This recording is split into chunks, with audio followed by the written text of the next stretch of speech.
We're going to give the chance for people. Yeah, give a chance. You tell me when to. Yeah. So do we have people on the phone and? We do. We've got our callers and our Zoomers. They're just coming in now. Okay. For people's audio to connect. Sure.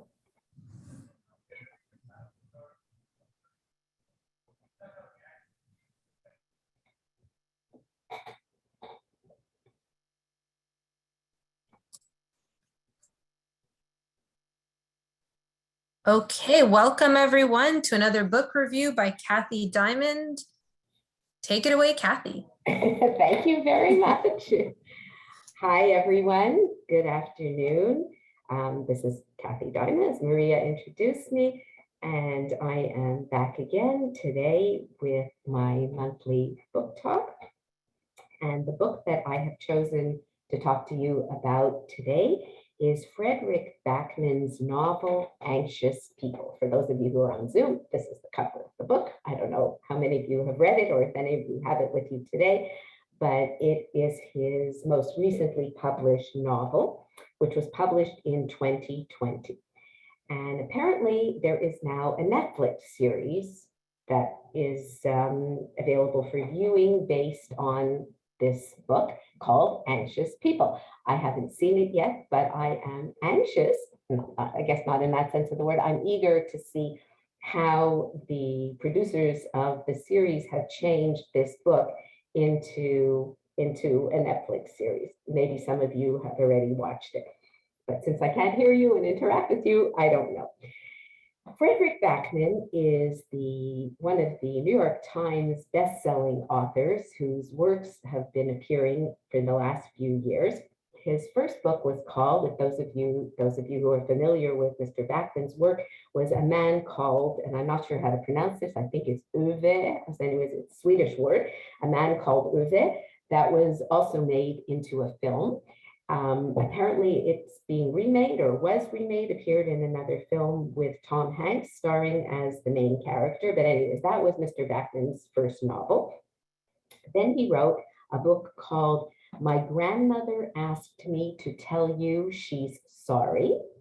Then came Brit Marie Was Here, followed by Beartown, which we spoke about last year.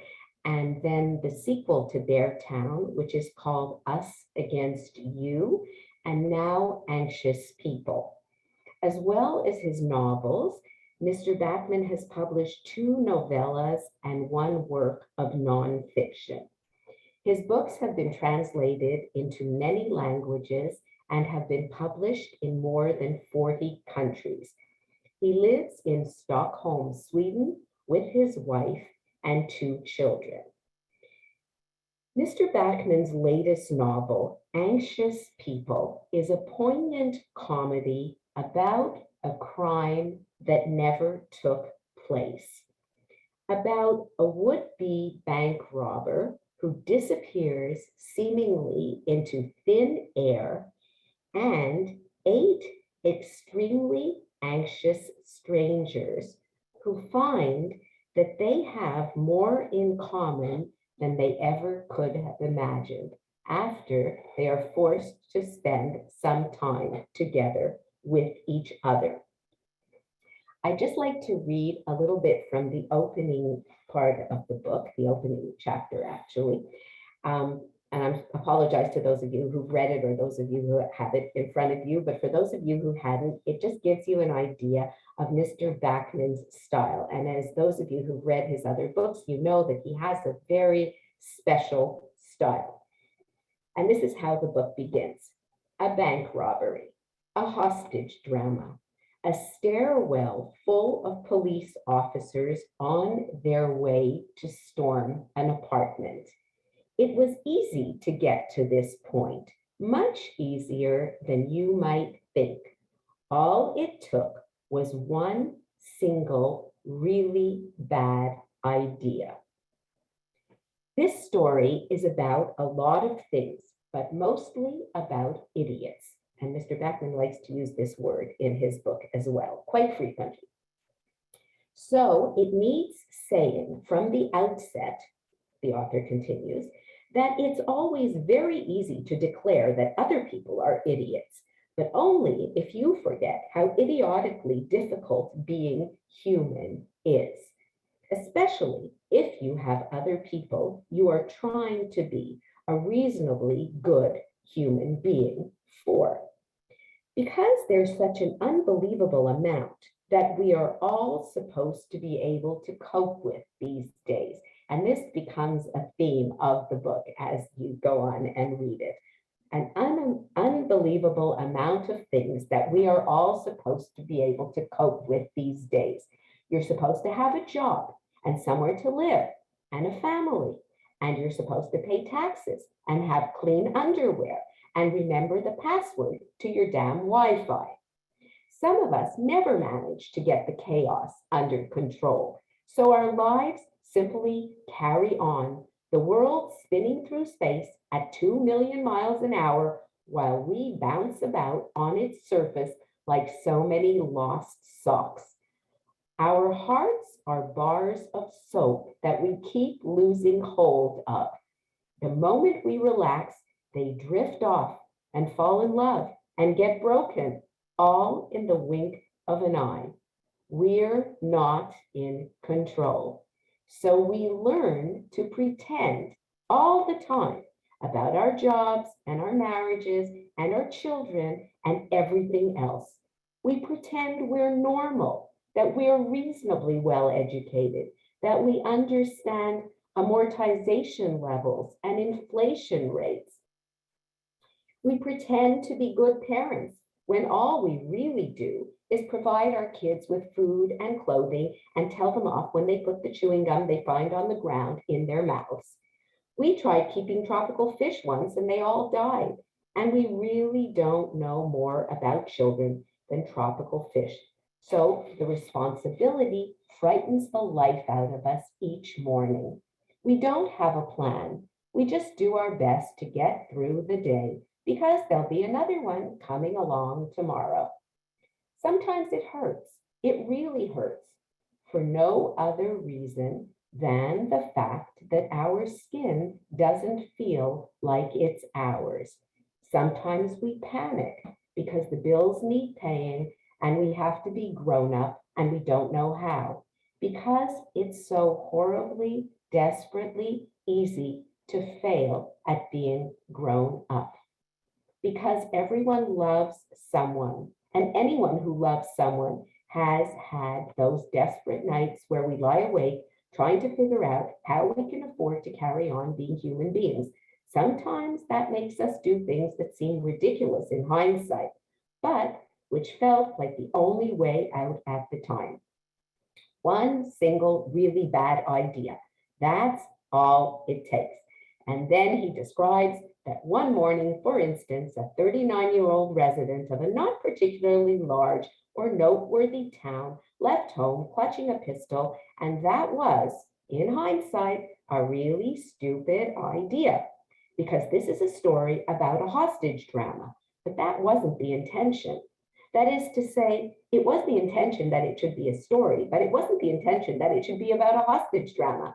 It was supposed to be about a bank robbery, but everything got a bit messed up because sometimes that happens with bank robberies. So the 39-year-old bank robber fled, but with no escape plan. And the thing about escape plans is that just like what the bank robber's mom always said years ago, when the bank robber forgot the ice cubes and the slices of lemon in the kitchen and had to run back, if your head isn't up to the job, your legs better be. So after the bank robbery, that wasn't actually a bank robbery, the police showed up. And of course, so the bank robber got scared and ran out across the street and into the first door that presented itself. Anyways, and the story goes on, but that's the introduction, and that's Mr. Backman's style.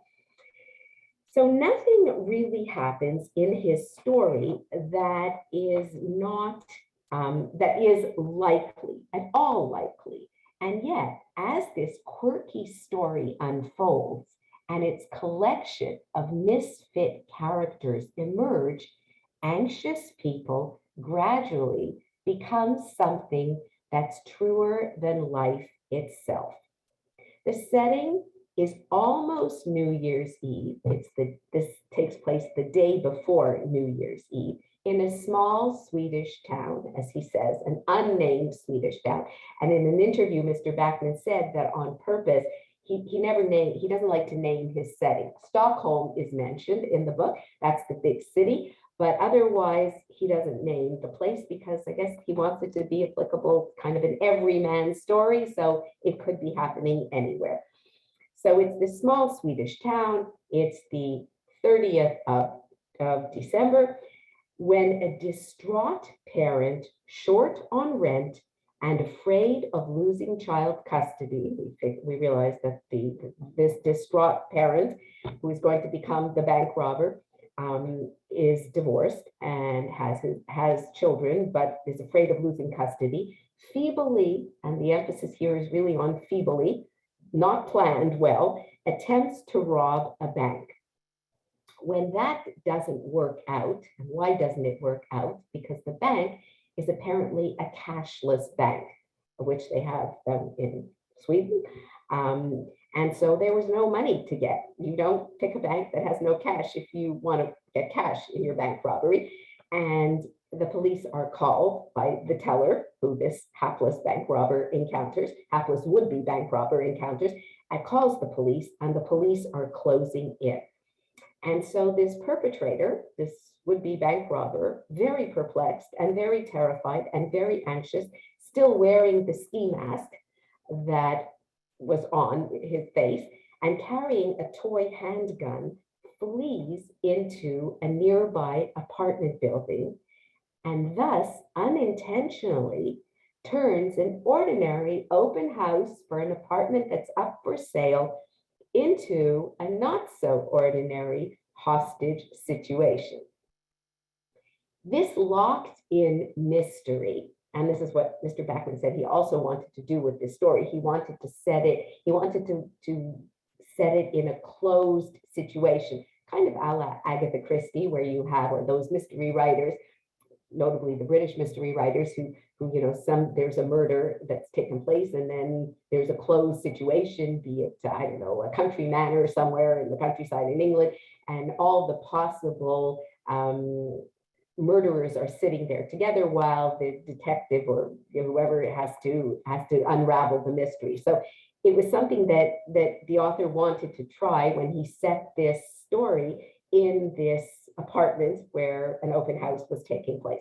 So most of the story, I mean, there's a bit that's outside of it, takes place inside that apartment as 8 diverse and a little bit peculiar people, although aren't we all a little peculiar, strangers, none of them know each other, checking out an apartment for sale. They suddenly personify the anxious in the book's title. And the bank robber, meanwhile, is crying, is sobbing, is apologizing to the people in the apartment, saying, I am having quite a complicated day, and so is everyone else. Viewing an apartment doesn't normally turn into a life or death situation, but this particular open house becomes just that when this failed bank robber bursts in and takes everyone in the apartment hostage. The bank robber had no intention that this should ever turn into a hostage taking, but that's just what happens when the bank robber bursts into the apartment and is holding this toy gun and is being chased by the police, and therefore it becomes a hostage situation. And so these 8 strangers who've been taken hostage are there together in this apartment, can't go anywhere, and slowly they begin talking to each other, because while they're viewing the apartment, they don't talk to each other. I mean, there are 2 couples, so the couples would talk to each other, but the others don't, because when you go to see an open house, anybody who's been to an open house, this is an interesting construct that Mr. Backman has used, that an open house is a place that even if there's no hostage taking place, it can be very anxiety provoking, depending on how much you want that particular apartment, how desperate you are to find a place to live, to buy. And so anybody else who's attending an open house at the same time as you are is a competitor or a possible competitor to you, because if you want to bid on the apartment and they want to bid on the apartment, so people don't usually talk to each other, but this is a very odd situation. So now they're all in it together and they're forgetting about buying the apartment, or maybe they're forgetting about buying the apartment. They're more worried about what's going to happen to them and is the bank robber going to shoot them. So they start to talk to each other, and under the stress of the situation, they talk about things that maybe they ordinarily would not have been sharing with total, or up until then, total strangers. They begin opening up to one another and begin to reveal things about themselves and truths about themselves that perhaps they hadn't even realized until they were in this situation. So you could say it was a kind of a group therapy session in an odd way under a great deal of pressure. Who are the characters? Who are these 8 hostages in this apartment? Firstly, we have Zara, who is a 50-something wealthy bank director, and she's described as wearing very beautiful clothes and carrying a large, very expensive handbag. And she's a very elegant woman, and she has a very unpleasant, condescending manner when she talks to others. She seems very cold and very, very, really nasty. And it turns, and very hard to warm up to, very hard to like. It seems that as the story progresses, as the hostage drama progresses, that she has been very busy with her career. She's built herself up to become one of the directors of this bank. And she doesn't seem to have any personal life. She doesn't have anyone close in her life. And she seems to have been too busy really to care about any of this until something, a very tragic situation, changed her and changed the way she was behaving about what she wanted in life. And now it seems, but we don't know what that is, it just seems now that she has become obsessed with visiting open houses to see how ordinary people meaning people who are not as wealthy as her and live in different kinds of apartments that she lives. She lives, we assume, in a very beautiful apartment in a very different part of town. But perhaps she's doing this because there's more to this than just going to look at apartments of people who can't afford as nice apartments as she can. Perhaps she is trying to fix something in her life. And we actually find out too as the story, because the story goes back and forth. How has Mr. Backman set it up? He has this hostage drama unfolding. And from the very beginning, we know what is going to take place, that he gives us in those 3 introductory pages, that there's going to be a botched bank robbery, and then the bank robber runs into this apartment and then inadvertently has to take these people at the viewing hostage. But that's interspersed with witness interviews with the ex-hostages once they've been released. So yes, the story has we're going to find out that it has a happy ending. The hostages are not killed, they're not harmed. But in the meanwhile, we have, as I said, the story goes back and forth between what's taking place at the apartment and these witness reports in which the police are questioning the hostages once they've been released in order to try and find the suspect, because the suspect has seemingly disappeared into thin air after the police have come into the apartment and the hostages are led away safely. So you have Zara, she's the first one, this 50-something-year-old woman. And then there is a couple, a retired couple, meaning, I don't know, that they're in their 60s. And they are on a never-ending hunt for fixer-upper apartments that they fix up and then they resell. And they do this over and over and over again. They also are addicted to IKEA. They've been to visit every single IKEA in the country, 16 apparently in Sweden, at least that's what the book says. And they know every bit of furniture and every cushion and in which pattern every cushion comes in, because this is what they spend, now that they're retired, spend their days doing. It also seems that they are trying to hide the fact that while they're fixing up these apartments, they don't know how to fix their faltering marriage. And then you have another couple, in this case, two women, Julia and Ro, a young lesbian couple. One of them, Julia, is very pregnant, expecting their first baby soon. And these new parents-to-be are very nervous. They're nervous about all kinds of things. They're nervous about the fact that they're becoming parents, which terrifies them. Are they going to do a good enough job? Are they going to be good enough parents to this new baby? Should they even be a couple together, because they seem to be arguing about everything, and they just can't agree on anything. They're the next two hostages. And then we have an 87-year-old woman by the name of Estelle. Turns out that she's the neighbor. And she's in looking at the apartment because she says that she's looking at it for her daughter. She's checking it out. And her husband will be along any minute because he's gone to park the car. So she's there in the apartment, and she's the one who's not really so upset, not to say upset, but she doesn't get so flustered when the bank robber is waving around what seems to be, well, they're not sure. It looks like a toy pistol, but maybe chances are it's not, but it seems like a toy pistol. And Estelle says, at my age, she's approaching 90, that I'm not really worried about these things. And she's the one who tries to calm the bank robber down.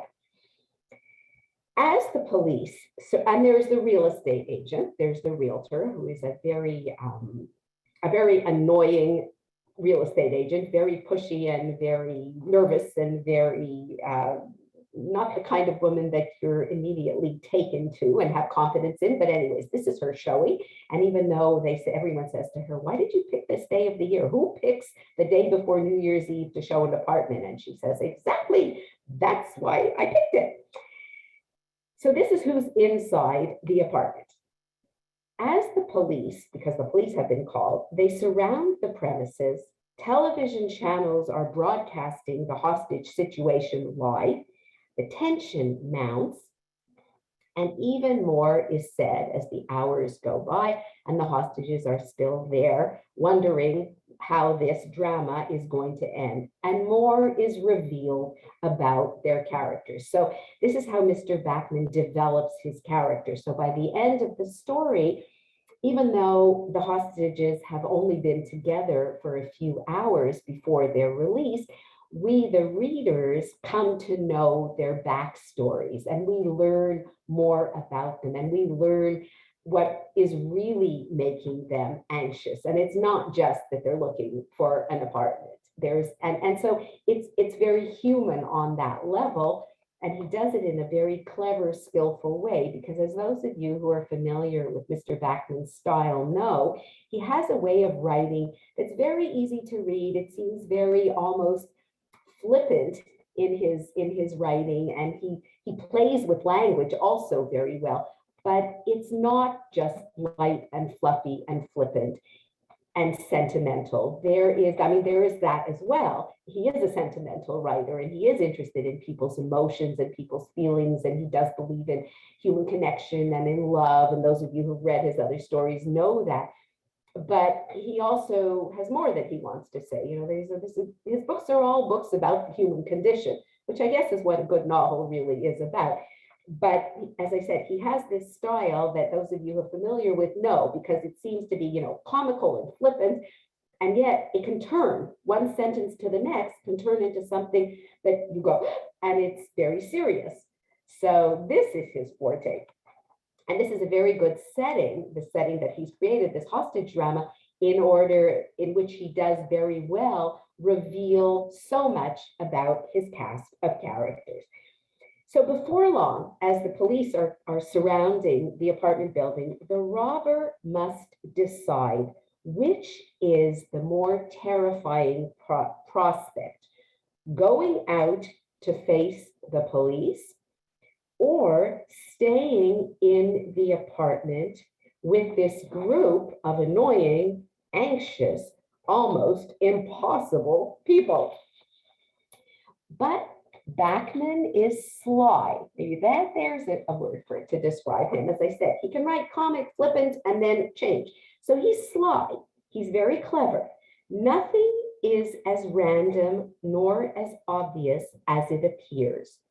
While he focuses on the current series of curious events in the apartment, he also fills in his character-driven plot with numerous backstories that link, among other things, a bridge, suicides, and a peculiar drawing of a frog, a monkey, and an elk. Then, just when it seems as though everything has been sorted out, he turns it all topsy-turvy. That would be with a stunning revelation, that's what he uses, that I'm not going to disclose, just in case some of you haven't, because I think some of you haven't read the book, and it would be a major spoiler to disclose. And it would ruin the fun of discovery for those of you who haven't read the book. There are two local detectives investigating this curiouser and curiouser case. And they, it turned out, are father and son, Jim and Jack. They enter this crazy scene after the situation has ended.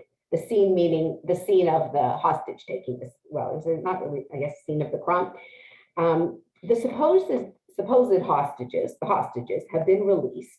There is blood on the carpet, and the robbery suspect is nowhere to be found.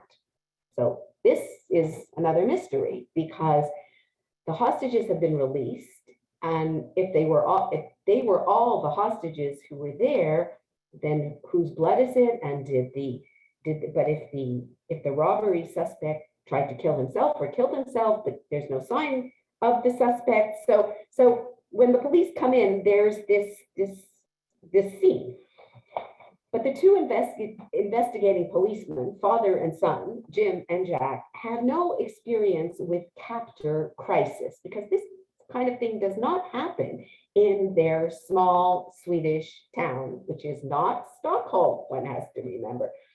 And so even in a bit that seems kind of bizarre and crazy, they peruse the internet to try and find ways of dealing with the situation, even though their superiors in Stockholm want to tell them what to do and are going to send a superior from Stockholm. Until the guy from Stockholm gets there, they have to deal with the situation.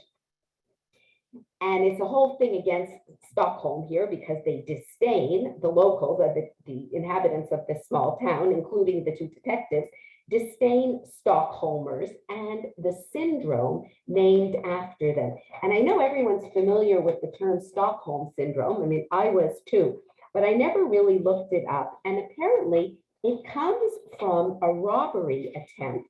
And there was, it's a psychological condition that was named for a 1973 botched bank robbery in Stockholm, where 4 bank employees were taken hostage, and they developed an affectionate relationship with their captors. So that's where the term Stockholm syndrome comes from. But Backman broadens the concept to kind of include all of us, all of our anxieties about life, all of our empathy for others, all of our struggles to do our best.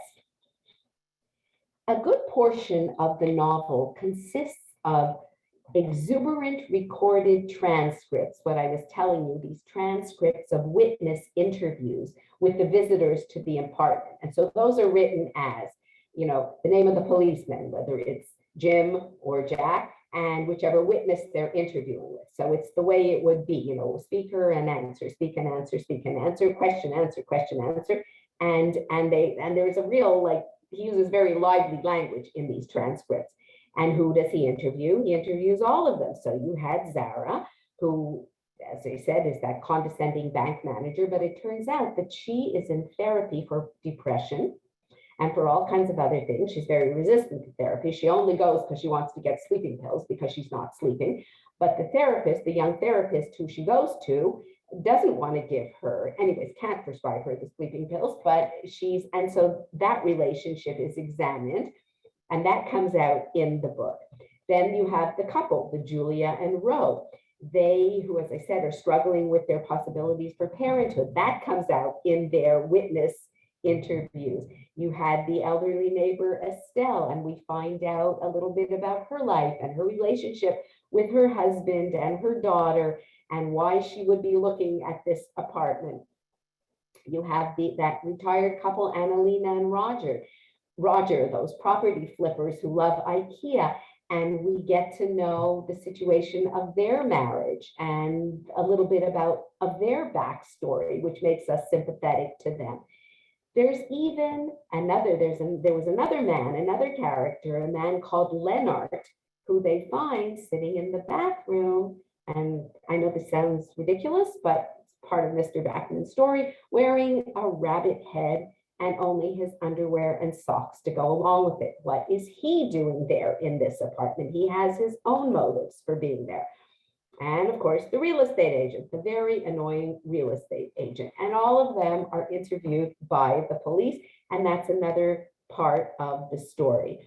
It sounds complicated. It's not complicated when you actually read it, more complicated in my telling it. And Backman is able to juggle all of this because he is a clever writer. And he juggles all of this with ease and his usual mellifluous style and grace. And in the midst of the humor, because there's some really funny parts, as those of you who read his books know, and this is actually funnier than Beartown was. That last novel that we talked about was not that funny. This is funny. In the midst of the humor, though, he manages to inject poignant observations about life and death, love and marriage, parenting and divorce, as well as social and economic stress. The resolution to the story, when it comes, is unexpected, at least to me, was unexpected, but seems just right. Justice is served. And Anxious People is, in my mind, was a joy to read, an absurdist Black dramedy, and a treasure for any of Mr. Backman's fans. I found a conversation with the author that I just like to share with you, in which he talks about why he wrote the book and how, and again, this is a little bit of his backstory, which explains how he came to write this book. He said that in the fall of 2017, so that's 4.5 years ago, he said something happened to him. He was supposed to be going to a book fair in Copenhagen, but all of a sudden, nothing made sense to him. He said, the dates were confused in my mind. I didn't know where I was supposed to be. I wasn't thinking the way I usually thought. And he says there's an expression in Swedish saying that something like, when you're burnt out, they say in Swedish, this person hit the wall. And he said, that's what happened to me. So his wife and his agent just canceled everything. He took a break. He took a break from book promotion, and he went to see a therapist. This is the author himself. He said, I have always struggled with anxieties. I'm a pretty anxious person. That's one of the basic traits needed to become a writer. That's Mr. Backman speaking. In fact, Backman had turned to therapy 15 years before, after he was shot in the leg during a robbery, which left him on crutches and scared of everything, he says. My wife looks at me sometimes and says, you know, very strange things happen to you. And these strange things happen to you quite a lot. So Backman, it seems, pulled from both of those moments, the confusion and the burnout and the psychological not well-being, as well as his experience of being shot in a robbery. He put both of these into his new novel, Anxious People.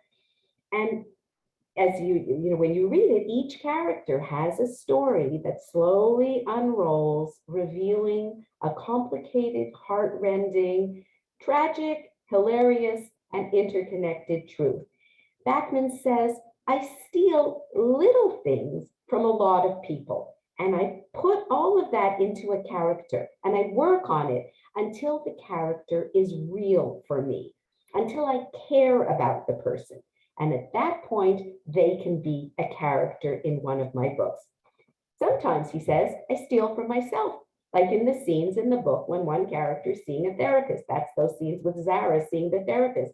The psychiatrist being annoyed with this narcissistic person, actually really psychologist, annoyed with this narcissistic person comes from me, says the author. In Backman's case, what came from hitting the wall was wanting to write about anxiety, but not people in an extreme situation, he said. I wanted to write about normal people. I like to write about ordinary people. If you notice in my books, I don't write about extraordinary people. I write about people who are like me, I feel, who are just trying to get through the day.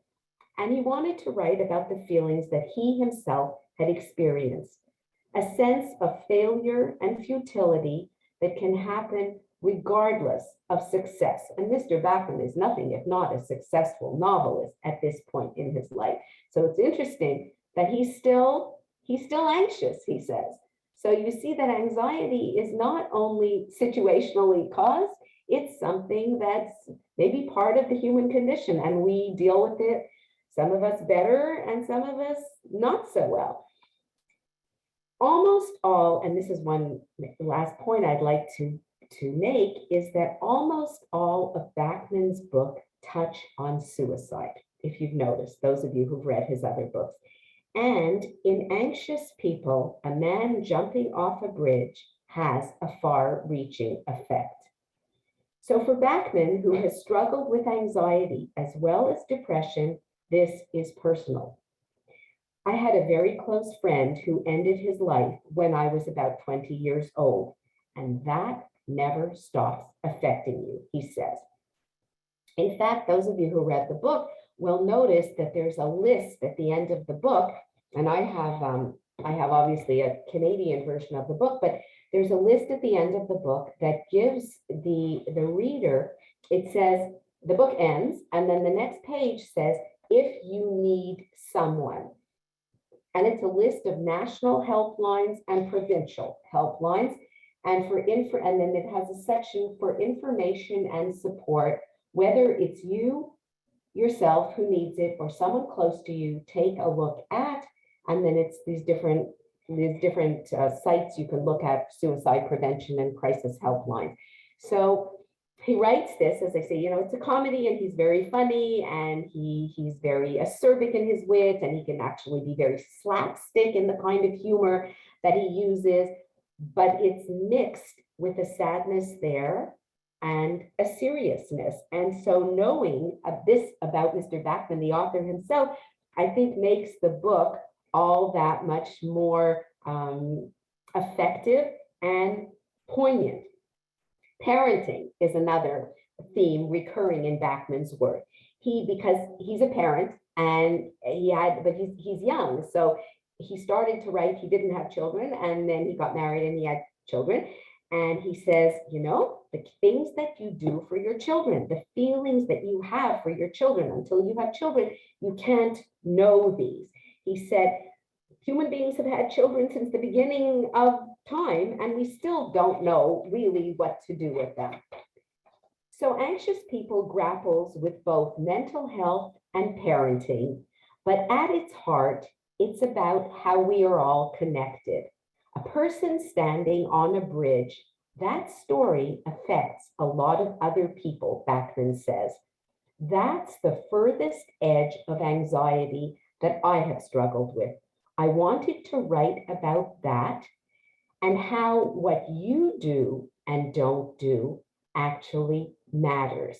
People will have to deal with your choices. Others will have to deal with your choices for the rest of their life. He also notes that house hunting tends to bring out a lot of existential questions in people. Is this where I want to live? Is this how I view myself? Can I afford this? Will we be wanting to have children? What kind of parents would we be in the next 5 or 10 years? How do we see ourselves? Should we buy this place? It's a reflective take on the future from someone who says that he never thought much about what he would be when he grew up. This is Backman talking about himself. He says, I thought I'd be a soccer player when I was a kid, but then I really wasn't good enough to be a soccer player. And so I realized I couldn't do that. He, by the way, also drove a forklift truck and wrote a blog for a while. And he still doesn't think of himself. He finds it hard to think of himself as an author, as a writer, and he's a very successful author and writer. So he says, but I still am anxious. I still think no matter what the success my books have had, that this could all end tomorrow. This could all be over, but I still tell stories. I don't have much in the way of hobbies. I don't have a lot of friends. I'm not a sociable person. So I don't do a lot of other things. I have my family, I write, and I read. And that's what I prefer. And he says, so this for me is what I'm going to keep on doing as long as I can do it. And after, I won't be doing so many things. My kids will be doing things and I will just tag along. I'm looking forward to that way more. And that was the interview with Mr. Backman. So I hope you've enjoyed the talk about anxious people today. And those of you who haven't read it, I hope that this will make you interested in reading it, because it's really a very good read. Those of you who've read Backman before and are his fans don't need any convincing. And those of you who've not, this is a good book to begin with. Thank you so much for listening and hope to see you again next month. Maybe there are some questions to answer in the chat. We are now opening it up to questions. We do have a happy comment from Lynn. I don't know if you can see it. It says, yes, I can see it. Okay, thank you. Thank you, Lynn. I hope to see you again soon in person. We're going to give people about a minute to see if they want to put a question in the chat. Also, if you want to ask your question, you can actually raise your hand and I will allow you to speak. That's for the people here in attendance. We're going to give them a minute. Sure. Really great book choice. I've read all of his works. Oh, you read all of his books? Yeah. Yeah. Once you've read one, you want to read them all. Novellas also, and the one he wrote for his son, that was the nonfiction one. No, I haven't read the nonfiction one. Yeah, apparently, I forget, I have the title of it somewhere. Something, he wrote it for his son. What's it called? I don't know how to, Everything That You Need to Know, something like that. That's the nonfiction one. And then there was a novella that was published after Anxious People, I saw, an illustrated small book, small story. So did you see the Netflix version of it? No, not yet. I'm saving that one. How do you, yeah. How are they it's such an, I think there's so much internal strife and so much. Thinking. Like, I don't know how they're going to represent it. I mean, you could see it as a, you know, the situation, like the hostage taking, the robbery and the interviews and all that. Aha. Okay. Gina, I'm reading your question. Can I read the question, Maria? Yeah, go ahead. Okay. Is the gender of the robber revealed the way it is on purpose? I'm leaving this out because of the people who have not read it. Yeah. Okay. Yes, I think absolutely, because I think you assume something and then but I never noticed. You see, this is how interesting it is. I never noticed what I had assumed. And so I absolutely, definitely. I mean, that's what I think. Yeah.